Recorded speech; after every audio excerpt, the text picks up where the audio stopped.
Welcome back to the channel and welcome back to another edition of Props of the Week. Once again, you got me, King of Crackdown, and Pro Smoke Bets giving you our props of the week. And in this edition of Props of the Week, we're doing UFC 320, Ankalaev versus Pereira 2. And that's what we're doing. So yeah, we're doing Ankalaev versus Pereira 2, Props of the Week. So let's just hop right into it. No need to beat around the bush. So my first prop of the week, our first prop of the week is Brahimaj by KO or decision at plus 500. I think it's a great value. I don't think he submits Vanderford. I feel like that's gonna be a KO or decision. You probably can even play first round because I feel like statistically wise, Brahimaj has been like a first round finisher. But I do like that prop there. Even if you don't say the reasoning, that's good value. It is not like Vanderford is some well-rounded fighter. He's probably the bigger, better wrestler. Probably. We don't know until they get in there, but probably he is. But Vanderford also the less well-rounded fighter. He has never shown any particularly great striking or not a great chance. So no great striking. Well, I'm not gonna say great. He doesn't really have shown any signs of any significant striking. That's why I'll say great because most people ain't got great strikers. But yeah, no significant signs of any significant level of striking in Vanderford's career. To be honest, at any level of respectable level. No sign of no sign of like any significant durability. So he has a pretty suspect chin, suspect striking. He's a grappler. His last one looked good because he for the guy who has suspect wrestling and he dominated him. Brahimaj has been looking the best he's ever looked. He's motivated. He's in his prime right now. He's locked in. So I do like Brahimaj as underdog, and this prop maximizes his value. You might, like I said, hit him, and it might be he get a sub. That's a concern there. But more than likely, if he comes through the dog, it'll be by KO or decision. So it covers both of those things. And at plus 500, that's a crazy value. So I do like Brahimaj as one of the better dogs of this card. Next one, I got Chiasson and Santos. So Chiasson and Yana Santos to go the distance. So the fight to go to the decision, the fight to be won by decision. So whether it be by Chiasson or Santos, I feel like this is a pretty set play. The value on it is not crazy, but at minus 200, between two fighters who have historically went the distance, and Santos being as old as she is, when you get to that age, you don't really finish fighters as much. So on Santos' side, she's up in age, so she's not really gonna finish fight. On the side, Chiasson just has never really been a finisher. She got a couple submission wins, but I don't think she's gonna be able to submit Santos. So yeah, I don't really see that happening. So on Santos' side, she's really at the age where you're not getting finishes too much. And Chiasson's side, she's just never really been a finisher. So the fight to go the distance at minus 200, I think that's a great value. Maybe even like an anchor type of thing. You can put on a couple parlays. I wouldn't say go crazy with it and put on every single parlay because stuff could happen. But maybe like 2 or 3. It could be a good anchor for like 2 or 3 out of maybe your 10 or something. Or if you got like 5, maybe 1, maybe 2. But yeah, that's a good anchor leg. Again, no, it's not a go crazy anchor, but it's a pretty solid, respectable anchor.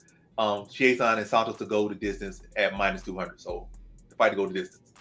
Next one, I got Patchy Mix by KO or submission at plus 150. And he's going over a guy who's nowhere near his level, who's never competed at his level. And this time, it's not a guy that has, the guy he's fighting, not a guy who's already established in the UFC, not a Mario Bautista who's been putting the work, putting the grind, and been looking the best he's ever looked, and been fighting UFC level competition, beating Aldos and whatnot.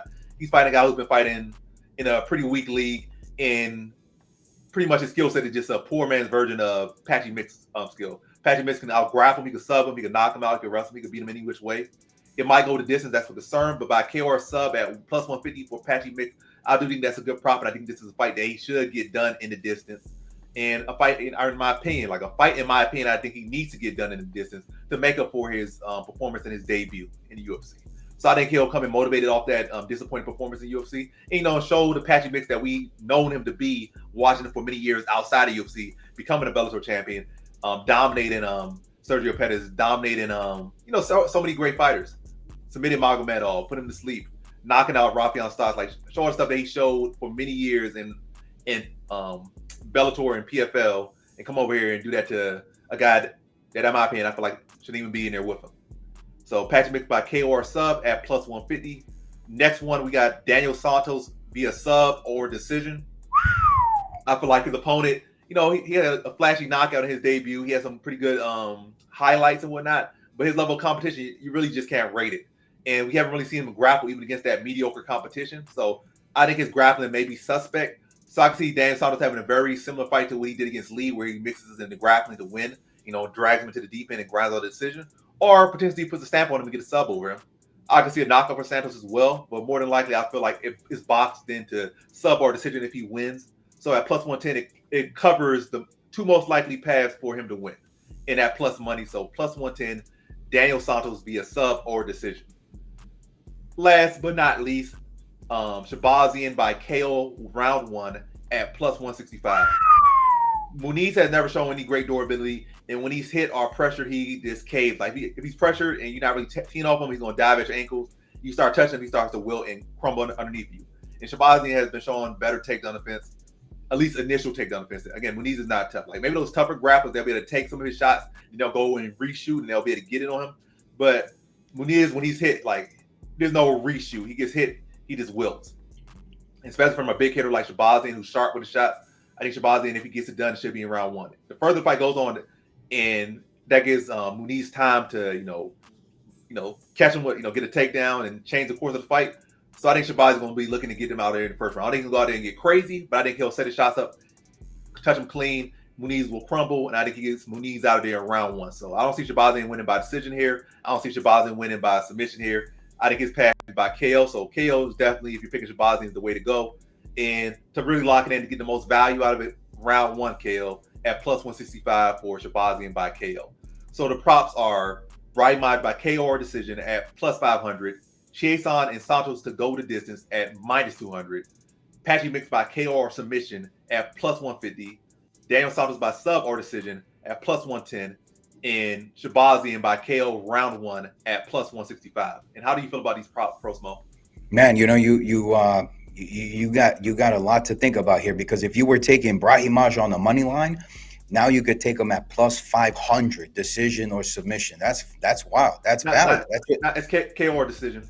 KO or decision. That's value. That's what you want. Plus 500. And then Yana Santos, man. Macy Chiasson, she not only missed weight, but she's coming off of injury. Not one time over, 2 times over. She's had to get rebooked, and as much as the UFC planned for her to, take off, despite the poor technique in the octagon, here we go. With someone like Yana Santos, who's got great kickboxing. So I think of course it'll be a grappler striker, and at the end a whole decision with plus money. At the end of that, you have Patchy Mix, man. Patchy Mix is up against someone who Patchy Mix is American jiu-jitsu, of course it's a hybrid of wrestling and Brazilian jiu-jitsu. I think the UFC did great giving them the KSW, bantamweight champion, and then you have Patchy Mix from Bellator. So that's great matchmaking.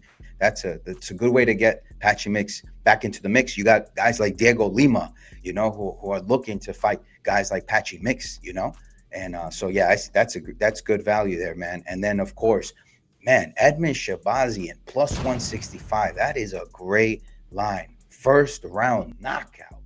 Muniz so inactive, man. He cuts too much weight, too. And he's just grappling, where Edmund could defend that and just get him out through ground and pound or knockout, against the octagon wall. So, yeah, props of the week. Let's get it. Yep. And so that concludes our props of the week for UFC 320. Ankalaev versus Pereira 2. Thanks for watching, guys. Like, comment, subscribe. Subscribe to his channel. Subscribe to my channel. And we will catch you guys next week. See y'all next time. Peace out.